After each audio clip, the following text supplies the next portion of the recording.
Funding back after the government pulled its cash last year over the organization's handling of sexual assault allegations relating to the 2018 Men's World Junior team, as well as reports of a secret slush fund used to settle sexual assault claims. The controversy prompted a host of private sponsors to pull out, and Hockey Canada's entire board and CEO resigned last fall. In 2022, money from the feds made up about 6% of the organization's funding. Now, Sports Minister Pascale St-Onge says that Hockey Canada has met conditions to reinstate that support. Hi, Minister. Good to have you on our program. Thank you so much for making the time. Thank you for having me. I wanted to start off and just ask you that I heard you say when you were confirming the reinstatement of the funding that it's not a blank check. What does that mean?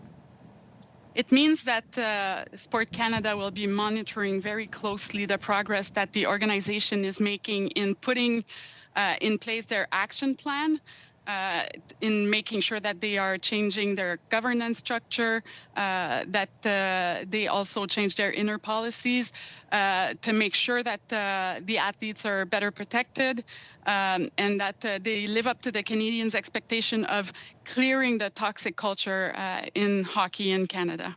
Why wasn't any of that a precondition rather than something you'll be following up on for reinstating the money? They've already provided their action plan. They already committed to also putting into action all recommendations from the Cromwell report and also from the Heenan-Blakey report. So we're going to be monitoring that as well. It's a new process that we're putting in place to make sure that we're following up with the organization. Our goal is really to make sure that their management is proper, that they're keeping good governance, and that the decision process won't have repeat experiences of what we've heard about in 2003 or 2018. I guess, Minister, it's your point around culture that I'm thinking as a parent and among many other Canadians and parents watching tonight would be what would worry me the most, because those investigations that kind of prompted all this are still going on. There hasn't really been consequences in the judicial sense for people yet, and I'm not precluding the possibility that there will be. How can we be sure that the cultural change that needs to take place will take place if there is no longer the incentive of your government withholding money? Well, first of all, the investigations are still ongoing, and this has absolutely nothing to do with the retaining of Hockey Canada's funding. This is still ongoing, and whatever comes out of these investigations, the organization is still going to be accountable. The other part is about the culture. Of course,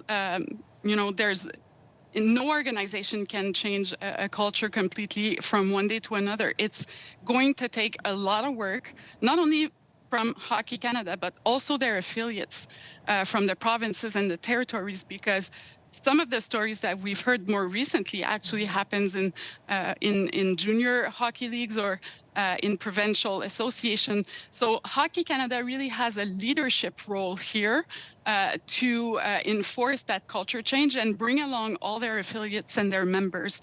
So there's still a lot of work in front of the organization.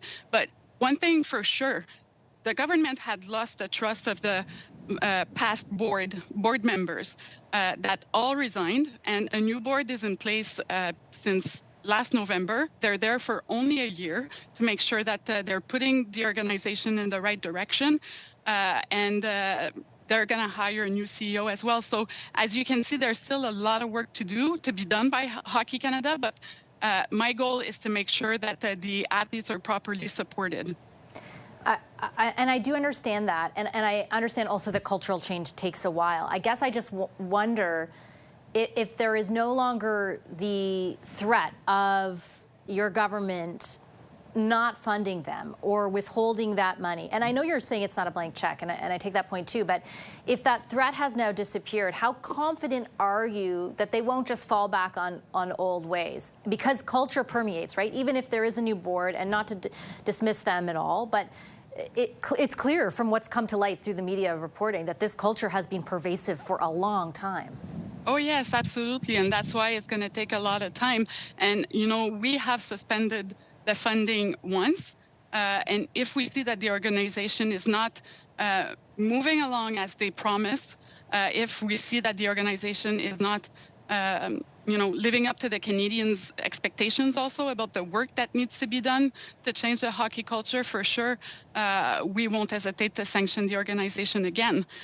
Because we share the public's interest in making sure that kids are safe in the arenas, and that when there are cases, whether we're talking about sexual violence, whether we're talking about harassment or maltreatment, we want to make sure that they are managed properly by the leadership of the organization. Something that's also been controversial in some of the settlements that came to light through the reporting is the use of non-disclosure agreements for the victims or the alleged victims in those alleged crimes.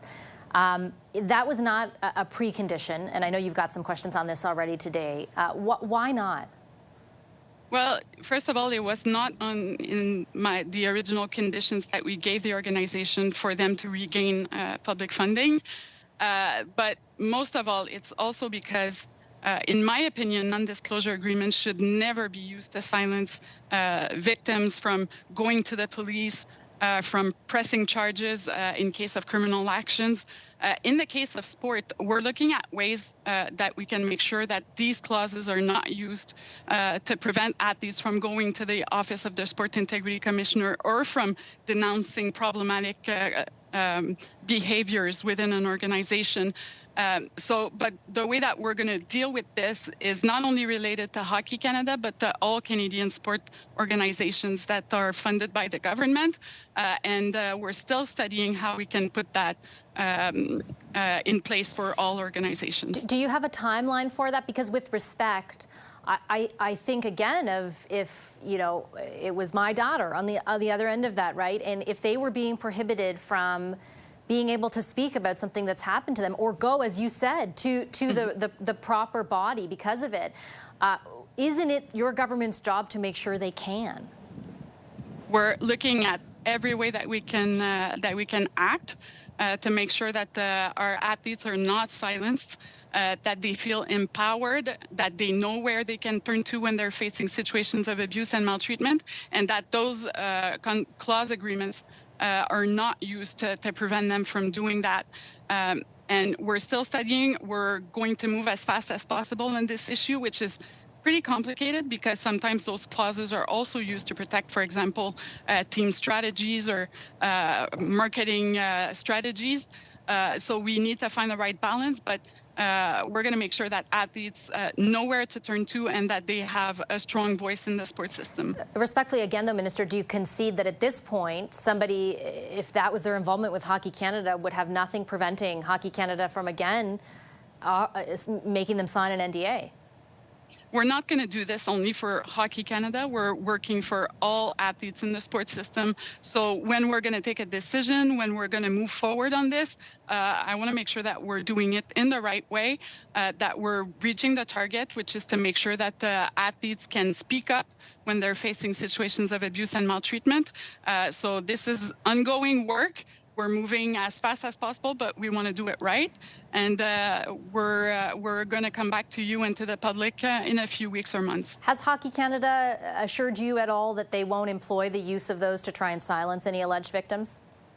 At this point, it hasn't been part of the conversation. This is something that we need to talk with all sport organizations in Canada, because Hockey Canada is not the only organization that have used those clauses. And I've already said many times that I'm against any measures that prevent athletes from speaking up. This is a problem in sport. We need to make sure that we're breaking the culture of silence. I think that all the testimonies that we've heard in the past weeks and months show that athletes feel more and more empowered to speaking up. This is a good thing. We want to encourage that. So we're going to work on this with all organizations, and we're going to have a unified approach. Okay, Minister, I'll leave it there. Thank you very much for your time. Thank you for having me. Have a great evening.